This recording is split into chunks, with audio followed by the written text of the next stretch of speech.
فقلت بأنه أنا أتكفل هذه الزيارة، لأنني أعلم أن السيد السيستاني لا يخرج من بيته حتى لزيارة أمير المؤمنين، ربما صار له سنتين بالبيت ما يطلع. محل الشاهد فأنا أزوره وأنا أراه إذا كان هو لا يراني أو ليس له فرصة بأن يراني. وإذا كان فيه أي مثلا، وإن كان قد يتصور بعض الحوزويين أنه فيها خلة أو ذلة، ما يخالف، أنا أتحمل الذلة في سبيل الله وفي سبيل نصرة المذهب، وليس فيها ذلة، مجرد وهم. على كل حال المهم على أنني عزمت ذلك، وكان رفاقي أوليا اللي هم ذول اللي يصاحبون بالروح وجي سيد حسين كلنتر سيد محمد الطباطبائي. ثم سبحان الله من حسن صدق أننا لاقينا اثنين من الفضلاء أيضا من هو مربوط بي، الشيخ محسن الحسناوي والشيخ محمد الفرطوسي، واتجهنا إلى السيد السيستاني بعد درس الفقه. على الشاهد يبدو أنه دول إن كان على كل حال أسميهم فضوليين أو يريدون، عندهم حب الاطلاع ويريدون مزيد الاطلاع أو كذا، مرجع يزور مرجع، خلي أنا أروح أشوف شكو ماكو. فتبعنا ما أقول خلق كثير، ولكن جماعة معتد بها من المعممين. فدخلت ولم يكن إلا أحد المتعلقين السيد السيستاني، رجل شيخ شايب قاعد بالزاوية. فدخلت وسلمت عليه، والرجل ما قصر من هذه الناحية وقعدت، وامتلأت الغرفة أشخاص من ذول الذين جايين ممن أنا دعوتهم والذين لم أدعوهم بالحقيقة، أكثرهم أنا ما أعلم كيف جاءوا ولماذا جاءوا. مع الشاهد فابنهم ما قصر أيضا، راح صعد وأخبر أباه، وجاء السيد. أنا قمت له وتقدمت عدة خطوات على اعتبار أنه أنا ثمره من زمان، وربما يعني يشعر أنه هو يشعر على كل حال أنه هو مر بشيء من الصعوبة الاجتماعية ونحو ذلك. فأنا أريد أن أعطي له هذا المقدار من العاطفة والقلب لو صح التعبير. هو لم ينظر لي ولم يمد يده للمصافحة، استمر يمشي إلى أن جلس في المكان المحدد. كلما في الموضوع أنه صبحني بالخير، وبعد فترة بسيطة سأل عن أحوالي وأنا أيضا سألت عن أحوالي.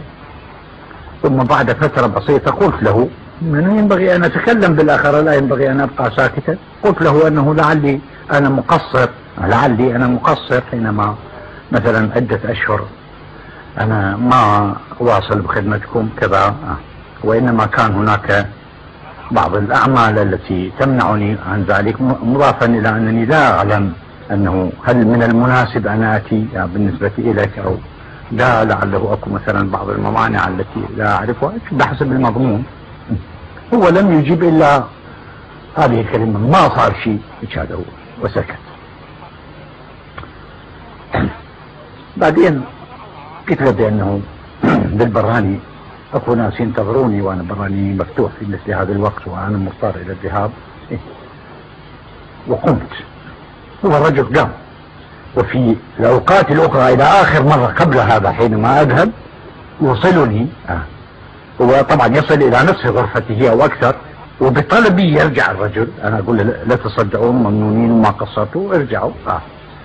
ولو لم أقل له لوصلني إلى باب الغرفة ولربما لزاد.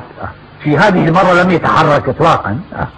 أنا ذهبت كما يذهب سائر الناس، وكان سيد محمد رضا ابنه في الخارج موجود. قلت له في أمان الله، هو هم قال في أمان الله، وأيضا لم يتحرك ربما قدم واحد أو بدون ذلك.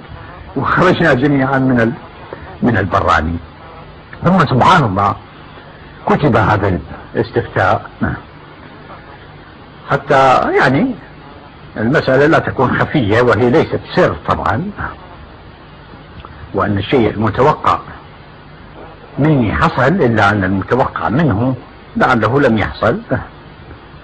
فأنا ولا زال هذا الشيء الذي كتبته أنا أؤمن به، وذلك بأنه اتخذ يعني أو فكر لو صح التعبير أن لأخيك 70 عذرا، لعله واحد من 70 ينفع، وإذا لم تجد واحد من 70 أصلا تقول أيضا أنه لعل له عذرا وأنا لا أعلم به، أو لعل له عذرا وأنت تلومه. هذا هو. وقلت أيضا هو طبعا كمرجع كأستاذ في الحوزة وكمقلد وإلى آخره، أولى من غيره بالعذر. نحن لا نعلم ظروفه الخاصة على كل حال، لكنه طبعا في حدود فهمي وفهم أصحابي أن هذا النفع الذي حصل من الله سبحانه وتعالى معه. لكننا إذا نظرنا إلى الأسباب فإنما الأسباب يعني هو نحن بالآخر، أنا وأنت وأي واحد منا، وهو نفع معتد به جدا بطبيعة الحال في نصر الإسلام ونصر المذهب ونصر الحوزة. أنا لا أريد شكرا من غير الله سبحانه وتعالى، لكنه أن الإنسان يواجه بالجفاف مع كونه بمعنى من المعاني تسبب إلى مثل هذه الأشكال من النصر والعزة والكرامة، يعني شيء أنا لم أكن أتوقعه. أنا لا أريد أكثر من ذلك أتكلم.